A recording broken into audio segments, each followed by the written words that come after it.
When an old photograph from World War II, depicting Nazi soldiers capturing a woman, is found by chance in a Dresden archive, experts pore on it, hoping to identify the men or the locations. Despite being 80 years late, however, when they zoom in, they notice something about the woman that makes them turn pale. The photograph had gathered dust in an unlabeled envelope at the bottom of an archival drawer in Dresden's Historical Records office. It was only rediscovered by chance. An intern named Lucas was digitizing boxes of old photographs for a World War II preservation project.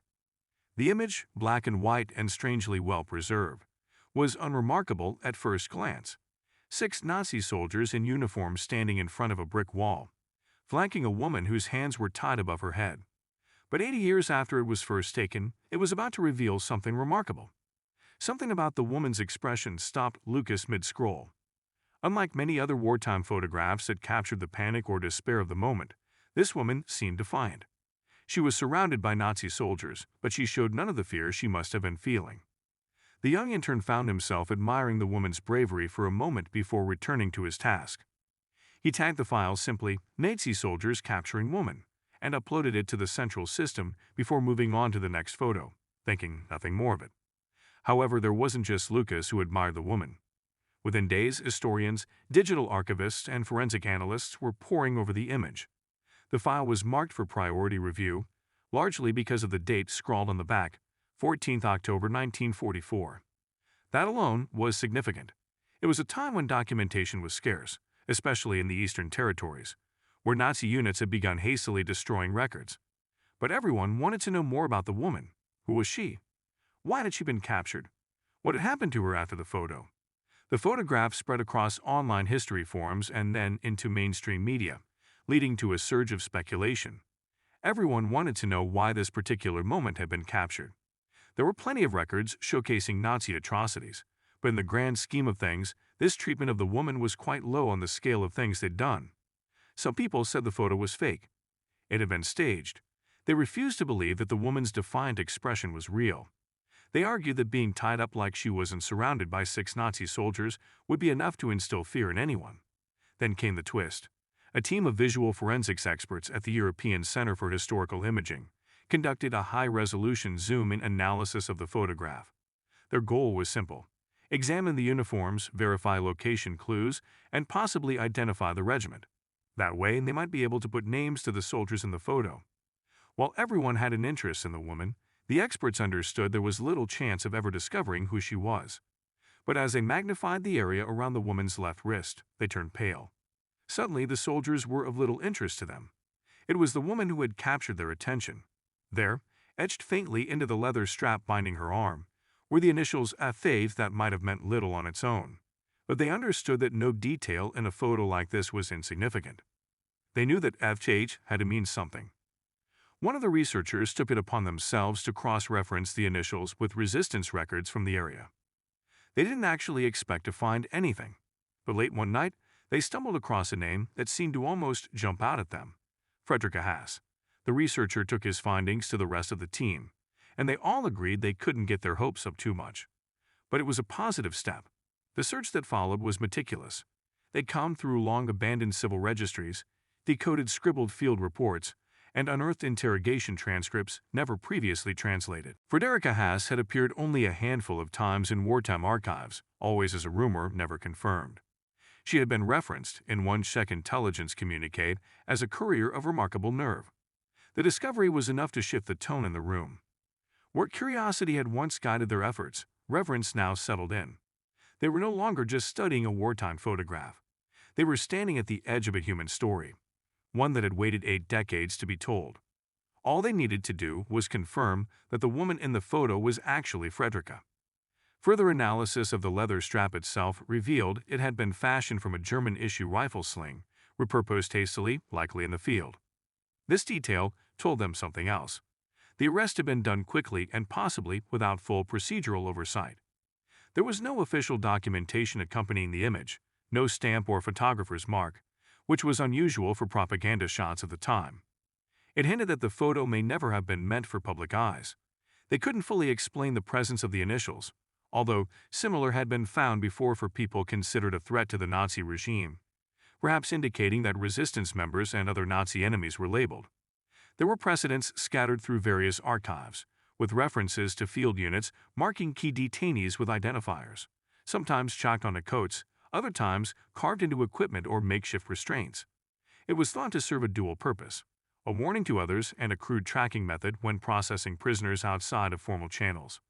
That the initials were carved into the strap itself and not simply written suggested someone had taken time, possibly even a soldier acting under specific instruction. But it wasn't just the strap that unsettled the experts. It was Frederica's face too. The longer they studied it, the more details they saw. Not just the defiance in her expression, but the bruising beginning to show just beneath her left cheekbone.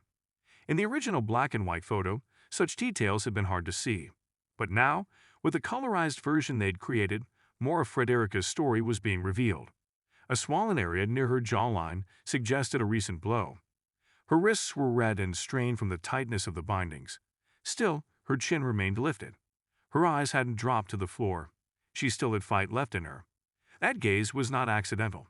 One of the experts, Dr. Alina Moravich, who had spent her career reconstructing identities from Holocaust-era documents, suggested that Frederica had wanted to be seen. Not just seen, but remembered. The photograph, once a tool of intimidation, had become something else entirely, a message encoded in light and shadow, preserved against time. The Nazis were attempting to humiliate her, to make an example out of her, to perhaps warn off other resistance members. But Frederica had stood her ground. She hadn't shown fear. She hadn't backed down. She remained defiant, to defend what she believed in. The more the experts looked into Frederica's background, the more intriguing she became. Her name was mostly buried in obscure pamphlets and old interrogation notes. Hass was believed to have led a small network of informants in Saxony, helping smuggle Jewish families through Poland and into neutral territories. It was long assumed she had been captured and executed in secret. Now here she was, caught in a single moment and staring into history with fire in her eyes. The location in the background helped narrow things further. The unique window design and brick pattern matched a former Gestapo outpost on the outskirts of Görlitz, near the Polish border. The building still stood, now converted into a museum of resistance. The European Center for Historical Imaging contacted the Görlitz Historical Society, which sent its own team to examine the photo in person. Among them was 74-year-old Anton Bayer, a retired local historian whose father had once served time in the same building for undisclosed civilian disruption. Anton was quiet for most of the session, until he noticed something no one else had caught. "Look at the man to her left," he said, pointing to the soldier gesturing toward her with his gloved hand. "His belt buckle. It's not the regulation war matched. That's SS issued." That shifted the story again. The presence of SS uniforms meant this wasn't a routine military detainment. It was a political arrest, likely orchestrated to break a network, likely meant to send a message. But if that were true, why take a photograph? More clues began emerging, each more unnerving than the last. A military historian in Vienna identified the third soldier from the left as Otto Rademacher, a man who had appeared in only two other known photographs from 1943, both tied to intelligence activities in the Sudetenland. Rademacher had disappeared after the war, never arrested, never tried. His crimes went unpunished. The woman's identity was now considered verified, but the story had only just begun. As European Center for Historical Imaging analysts continued their Zoom work, they were sure that there was very little left that they could get from the photo. By now the photo had made it to the local news and was quickly being picked up around the world. They'd had a few calls from people, but no one with any fresh information. They knew the chances of anyone coming forward after 80 years was very unlikely. But then, a phone call changed everything.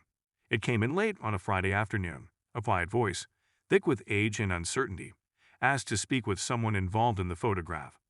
Her name was Anna Gerber, and she was calling from a small retirement home just outside Kassel, Germany.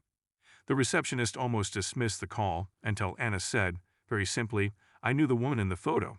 I think she saved my life." Within the hour, a senior member of the imaging team was on a video call with her. Anna's eyes welled up when the image was shown again on the screen. She didn't hesitate. "That's Frederica," she said, gently nodding. I never knew her last name, but I never forgot her face. Anna had been a child in 1944, just 6 years old, when her family had been arrested in what she remembered as a late-night raid. Her father had been active in the transport union, and her mother was suspected of distributing banned leaflets. They were taken to a holding area outside Dresden, a place Anna described in chilling detail. Barbed wire, barking dogs, floodlights that turned night into day. It was there, she said, that she had seen Frederica. Not in chains, not yet. She was dressed plainly, blending in, moving quietly among others. Anna didn't know who she was or why she was there, only that Frederica had seen her crying in a corner and approached without hesitation. She gave me half a biscuit, Anna said. I was hungry, and my mother had been taken away for questioning. But more than that, she told me to stay still, stay quiet, and when the guards changed shifts, she came back for me. She walked me out. I don't know how. She put a coat on me, took my hand, and we walked out together as if she belonged there. Anna's memories were fragmented in places, blurred by time. But what she remembered most clearly was Frederica kneeling down beside her before they were separated by the chaos of a checkpoint. She said, "Don't look back, Anna. You keep walking. You look forward now." I didn't see her again after that. Anna was taken in by a farm family a few miles away. Her name was changed. She was kept hidden for the rest of the war. She never knew what happened to the woman who had helped her, until she saw the photograph. The imaging team, stunned, began verifying her story. Details lined up. There were records of a child matching Anna's original name being processed, and then disappearing from the system. The route Frederica might have used to smuggle her out corresponded with an unguarded side entrance that was later sealed off. It wasn't definitive proof, but it was compelling enough to shift the narrative around the photograph. Frederica Haas wasn't just a captured resistance figure. She had acted with purpose, courage, and humanity, even in the face of her own capture. Time and time again, she had risked her own life to save others. And that is why, when she was finally caught, she stood defiant in the photo, because she knew she'd already done so much that the Nazis would never be able to undo. The story hit the media again, but this time with the name and a survivor. Headlines changed from speculation to tribute. The photo, once a disturbing relic, became a symbol of quiet defiance and extraordinary bravery. In the final analysis report, the center chose not to highlight the soldiers. Instead, they focused on Frederica, her presence, her quiet strength, and the child she had saved. The image was no longer just evidence of cruelty.